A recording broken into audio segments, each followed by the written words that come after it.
everybody, it's Steve with Fun here, and I'm at the Greater Boston District event. I'm here with Team 78 Airstrike, who have a really cool robot. You guys are sitting like 12 in the rankings right now, but I definitely think that's going to go up. So they got some really, really cool automation here with their robot and an awesome powder-coated look. So let's just go down the line, everybody, quickly say your names, and then we'll jump right into the robot. I'm Andrew. I'm Landon. I'm Noel. Cameron.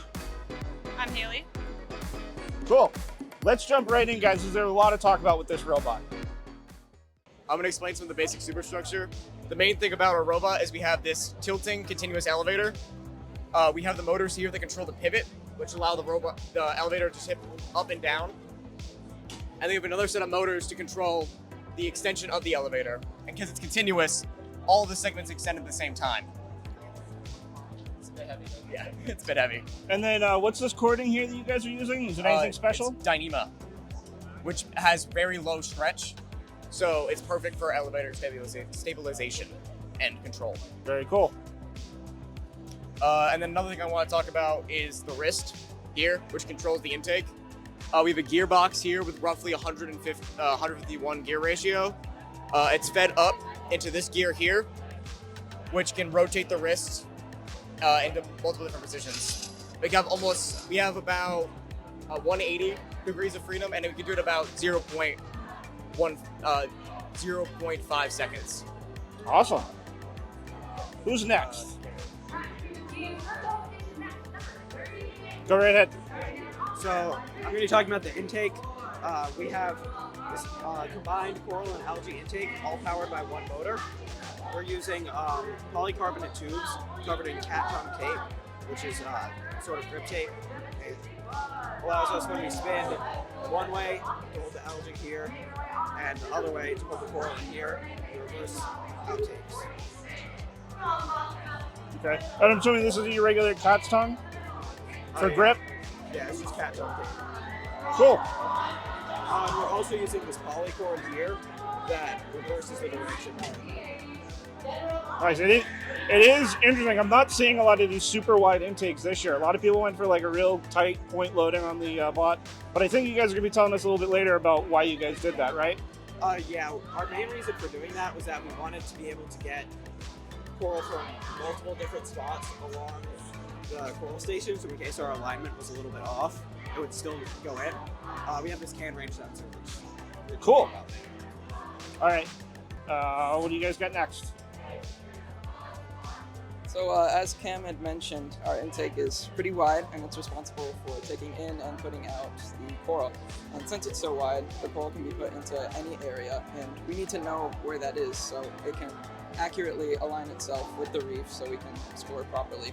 And what we have here is a can range sensor, it measures distance, so we can find where the coral is actually positioned in here so we can place it on the reef accurately. Okay, that's a new product this year from CTRE, right? Yes. Very cool. So that it's a distance sensor, right? Like time of flight sensor? Yep. Very cool. Very cool. And that just sits on your can chain. You're not worried about running wiring all the way back to the reel and all that? Nope. Great.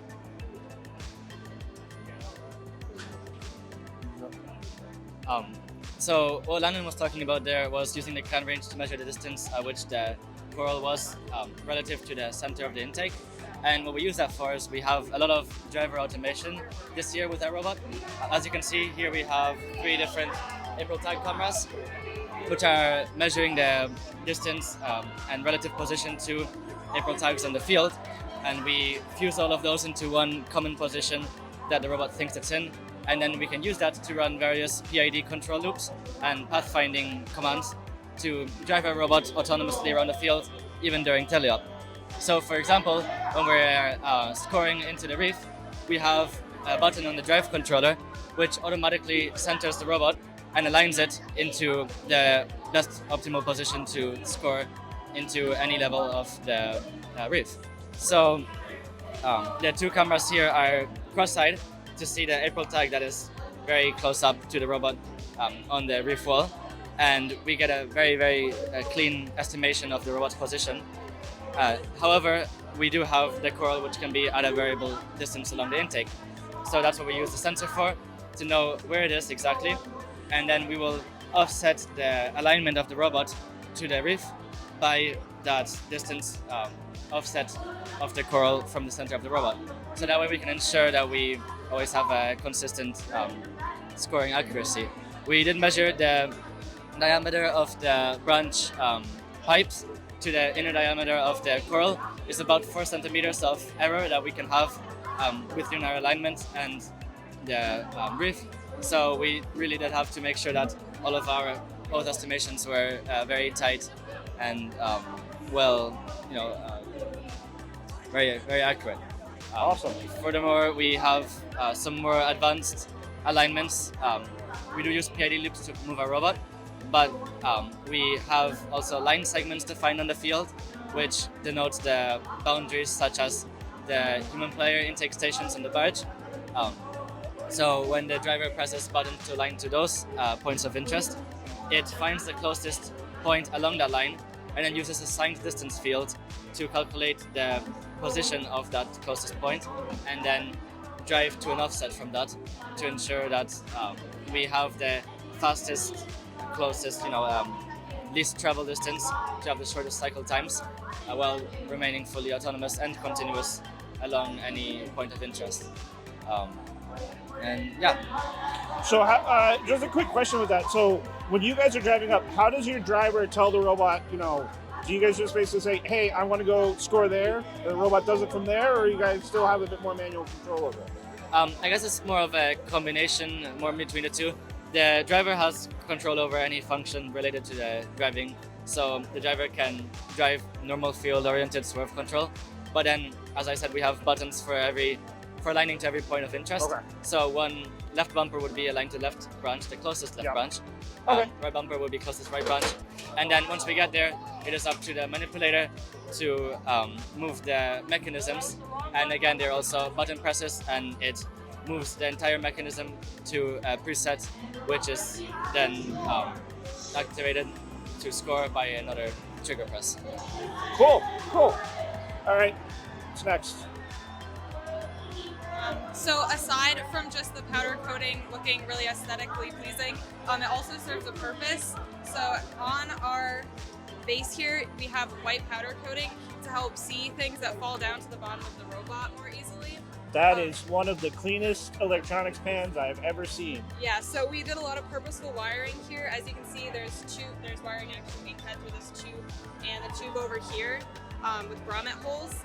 And we also have an E-chain that helps support the elevator going up and down more smoothly. Yeah, for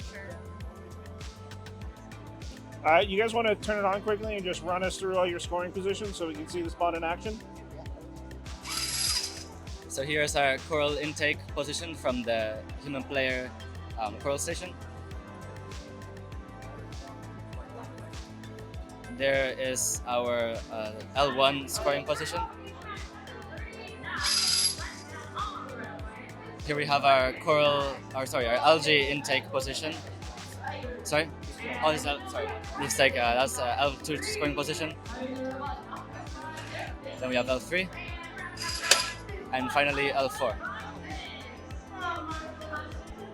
Then for algae, we have our L2 algae intake position.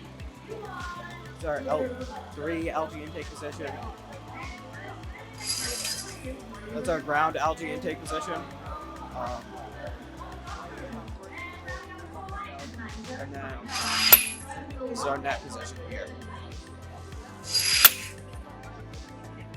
All right, guys, that looks awesome. I mean, I already saw it in competition and a couple of matches back, and you guys are looking like you're set up to be easily one of the top teams at this event and probably in the district. So you guys are here this week. Where's your next event? We are going to be at URA. Okay, yeah. So that's a week 3 event? Yes. All right, we'll see you there. Well, good luck for the rest of this competition, and I'll see you guys next week at URI. Yeah. All right, awesome. Great. Thanks, Thank guys. you so much. Appreciate it.